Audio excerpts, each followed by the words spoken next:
dear students. Next we are going to discuss about Colpitts oscillator. This is a second example of LC oscillator. Most of the working discussion and derivation, the way of deriving frequency of oscillation and condition for oscillation is similar to Hartley oscillator. The major difference between Hartley and Colpitts oscillator is in the tank circuit.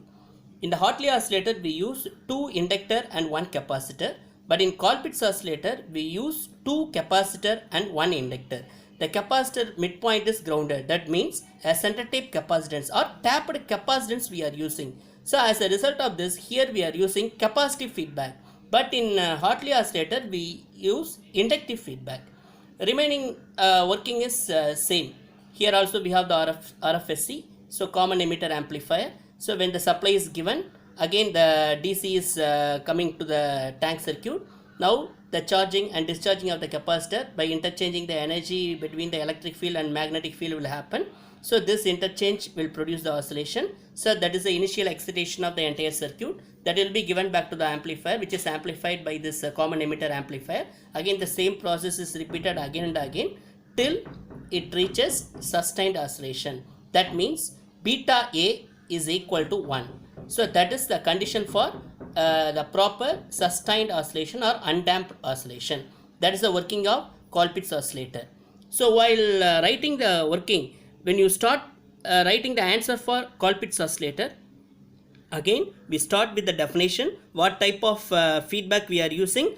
Here we use the tapped capacitance, that we can write. Then we go for circuit diagram for Colpitts oscillator, then the construction of the entire circuit, how the circuit is made up of, what is the basic amplifier circuit components and what are the components in the tank circuit, how we are making that entire circuit, that has to be explained in construction of your circuit diagram. After that we explain working of the Colpitts oscillator. In that working we have to explain how we achieve 360-degree phase shift, and second part how we achieve sustained oscillation.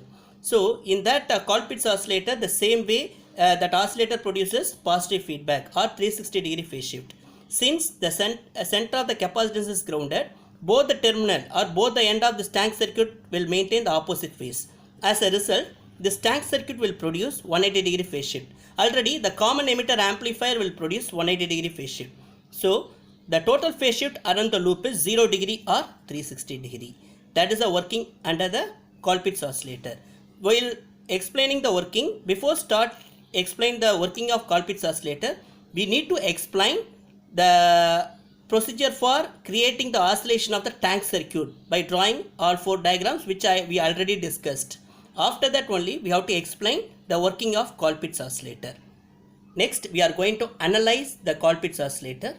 For that analysis also is similar to Hartley oscillator. That derivation also we started from the general equation of the LC oscillator, HFE Z1 Z2 plus Z1 Z3 plus Z1 Z2 plus HI into Z1 plus Z2 plus Z3 equal to 0. Only the Z1, Z2, Z3 terms will differ compared to the Hartley oscillator. In place of Z1, here we have the capacitor, Z2 we have the capacitor, and Z3 we have the inductor. So in Z1, the impedance across the capacitor is minus J divided by omega into C1. Z2 is equal to minus J divided by omega into C2. Z3 is equal to J omega L. By substituting all these 3 terms in the imaginary part, that means the last term. So by equate to 0, we will get omega square is equal to 1 by L into C equivalent. So from that we can find F is equal to omega equal to 2 pi F.